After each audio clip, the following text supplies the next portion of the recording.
Warhammer Vermintide.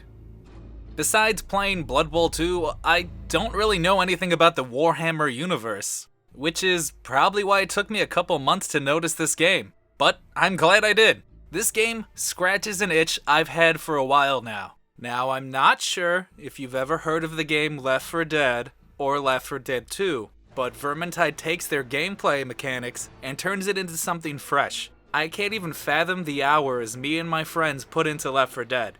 But even with its modding community, it's gotten stale. Sorry, Terry Crews Tank Mod. I do still love you, though. At its base, Vermintide is a cooperative survival, melee-orientated FPS with up to 4 players.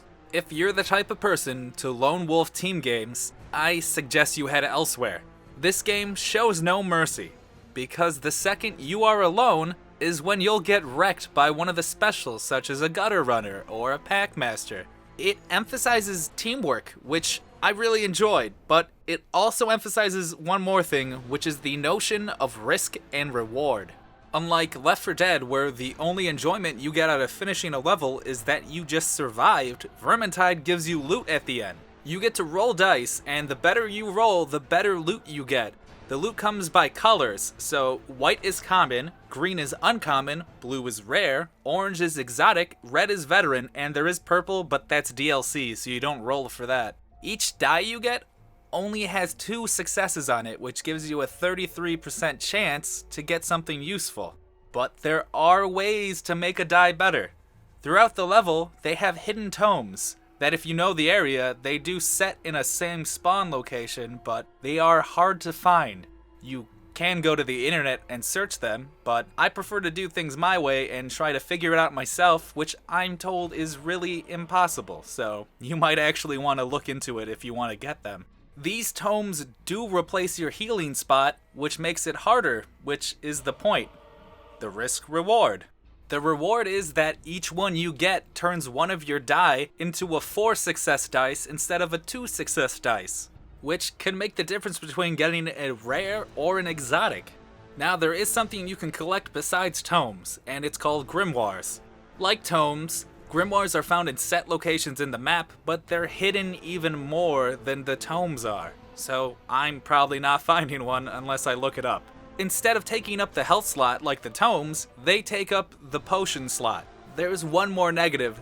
They do reduce the health of everyone in the party by 33%, so I hope you're good at the game. Though when you finish, you get a 6 success die, which is an automatic success, so that's definitely nice. Vermintide gives you the option of 5 different heroes in the game.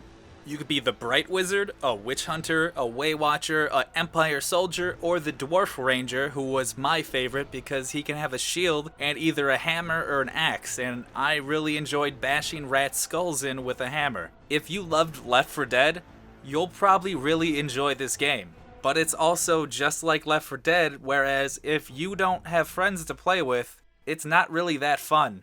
You can play with random people on the internet, but you have to hope you get a good group who actually understands the word teamwork.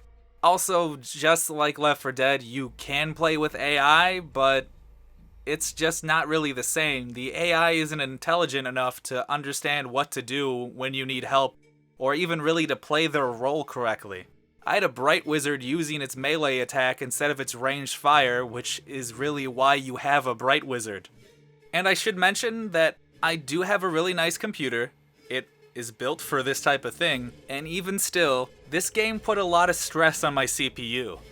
I was running to about 90% or over at all times. It's dropped to around 85 a couple times, but with the amount of things happening in the game, it does kind of put a stress on your computer, so to make sure you get smooth gameplay, you might have to adjust some of your settings.